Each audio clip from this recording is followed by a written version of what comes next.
fact, there was an analogy for HR earlier.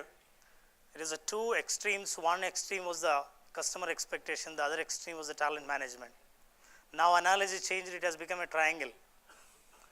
One edge is the customer expectation, technical disruption, also talent engagement. I understand the challenges, if you have this kind of challenges in the organization, how they face. When we were having morning discussion, Dr. Dasari, in fact, when I was talking to you, you were also telling me he's working for a diversified industry where there are emerging businesses. You're also hiring emerging talents.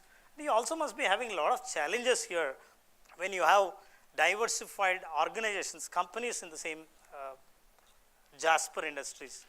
Can you please explain us what are the regular challenges that you are facing? Thanks, Ram. In fact, when we are talking about emerging businesses, I consider emerging businesses are the businesses which are growing businesses also. There are different kind of challenges. Since you are emerging, you are growing, there is a competition, there is a fierce competition for talent. Speed is critical for the success of an organization. And when we are talking about the critical talent, again, emerging businesses have the younger talent. And we have been discussing in the morning about the younger talent. Younger talent's expectations are different. And organizations, we are all working very hard to accelerate the pace of attraction and engagement of the new talent. And the talent, the new talent or the younger talent have different expectations. One expectation is they want rapid development, they want instant feedback, they want immediate gratification for their requirements. And the challenge for HR is embracing the speed of developing and engaging the talent and ensuring that the quality of development is happening and the integrity of promotions happening in the organization. First challenge. And second challenge that we experience in today's world is creating a culture of transparency and trust in the organization. The younger generation, managing the younger generation or managing the talent demands transparency in your communication. Authenticity, morning, the speaker was talking about the authenticity in conversations. Then creating that environment of trust and culture, trust and transparency is the second challenge. Thanks, Ram. Thanks, Dr. Dasari. I think you have highlighted the two challenges. In fact, it gives me a hint that I can also check with others what are those two challenges that they're facing. But when you're using the trust, I heard Adi was speaking. In fact, we drive together and we met at the Park Place. And I was just talking to him. He said, trust is in fact everyday's business in his business. Aditya, how do you manage this challenge? When you start a new business, you're essentially saying you want a set of evangelists to imbibe that idea and take it out as their own. And so it's akin to building a new tribe from ground zero. So for me personally, what I've experienced in my career, it's about the experience, the signature word, which sometimes in HR we almost put on the back burner is what's the experience you're trying to create? What's the experience you're trying to offer to a possible candidate who walks in through the door? Because all of us agree that it's a marketplace for talent, scarce talent, even scarcer employable talent or high-powered talent. So how do you get these people to look at your brand favorably? So a whole series of activities you put in place to attract that person or the footfall into your door to window shop, for lack of a better word. And then once they are in, how do you hook them to the value proposition for the company? Because the reality of today's emerging technologies, emerging businesses is that it's all pointed towards talent. There was a time where the organization existed and individuals pointed to the organization. Today it's the organizations turned around and said, how can we help each individual employee succeed? So it's about experience in hiring. And then once the employee comes in, what's the experience on a day-to-day basis? What's the experience you're offering in terms of retention? What's the experience you're offering in terms of opportunity, in terms of learning, in terms of development? And I was just listening to the previous speaker, and he was touching upon some of the new concepts in upskilling people, and that's really what keeps the emerging talent engaged and hooked at the job. And interestingly, you also want to make sure that when a person decides to move on, because everyone has a shelf life, and at some point, as an organization, having the maturity to sit down with the individual and saying, You're fantastic, you're great, but I think where you are and where we are slightly different in where our priorities are. And having that conversation and making that a wonderful experience also makes a brand a great brand. And that's what prompts talent to seek out your brand, grow with your brand, and then when they move out, become evangelists for your brand. So those are some couple of perspectives I thought I'll share. So Adi, it's very, very interesting when you're talking about that experience piece. Probably I can say that if your employee is your customer will have an experience and moment of truth. That moment of truth can become either moment of misery or moment of miracle too. So when you're talking about employee experience in the organization, let me also pose a question to you two. What's your experience with employees? So what are the current challenges that you are facing? In the emerging businesses like infrastructure, the major challenge which we face is about the cultural fitment. Cultural fitment starts right from the hiring the right kind of talent which actually fits into our kind of culture. Because the companies whom we target may be very much system oriented, and the people who are coming may not have that kind of zeal, that kind of commitment to work for the stable career of 10 years, 15 years, 20 years.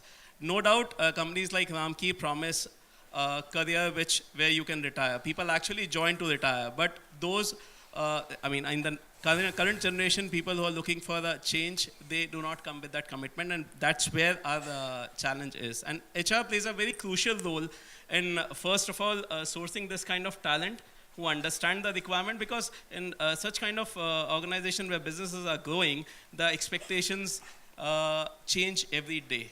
So one of the philosophies which we work is strengthen, support, and separate. So we will ensure that anybody who has been joined in the system is first oriented well, he's strengthened enough, he should have his own team members, he should have subordinates, he has a reporting structure, he has his organogram. Second, we will provide him all the required support, and over a period of time, if he can perform well, good enough, else we will separate not in terms of separating him from the organization, but we will try to move him into some different role or different organization, as we have other group of companies, so that he can make up the career in some different line. One more mantra which we strongly believe and we follow is quality, timely, and budgetary deliverance. And this is at every level, right from an executive level to a senior most level in the company. Everybody believes in having a quality deliverance, a timely deliverance, and a budgetary deliverance, so that we don't exceed on the cost. Actually, there's a lot of struggle, there's a lot of pressure on squeezing the cost of employee. In fact, most of the organizations, most of us are facing this challenge, that the overhead cost needs to be controlled. And that's where, again, our role is there. HR has to play a very important role in squeezing the cost, and with limited resources, actually, you have to run the game. Shiva, that's very interesting, having all those other needs being mandatory for any organization. But when you're talking about culture, that piece is very interesting, because a lot of audience also must be very interesting. Whether do you build a culture, or do you hire people, those who can fit into your culture? Actually, we have a strategy that out of total hiring, we hire 30% of our ex-employees who have already grown in that culture and have understood. 50% of our hiring is from the fresh young blood from the colleges, so that we can mold them as per our culture.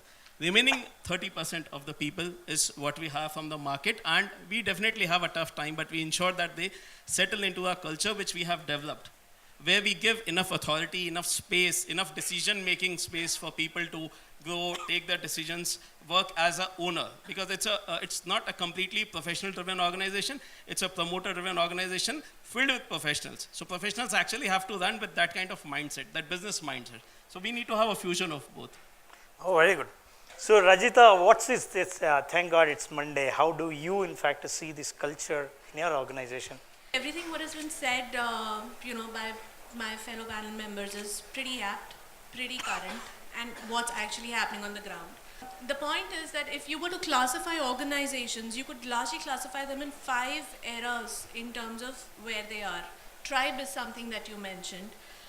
The other one is very, very competitive, wherein you have practically every associate in the company wanting to compete and almost, I'd say literally bloodshed to get what they're supposed to get. The third phase is more about networking, wherein you would start to talking to other business units, and you understand what's happening within the organization, try to get a larger picture from that standpoint, and that's a network organization. Then you move to collaboration. So networking is where you just get information. Collaboration is that you actually join hands and you want to actually evolve and work together across businesses, maybe diversified businesses and stuff like that. And lastly is holonic. I'm not really sure how many organizations in the world have reached that, because it's like the nirvana stage for an organization.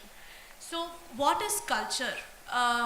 We've just started a new campaign within Broadridge, and I know we haven't revealed it yet, but I'll still share it over here. We say culture eats strategy for breakfast. So all organizations, and it's said by Peter Drucker, of course, not by us, but we are reviving the entire notion. Why are we saying that?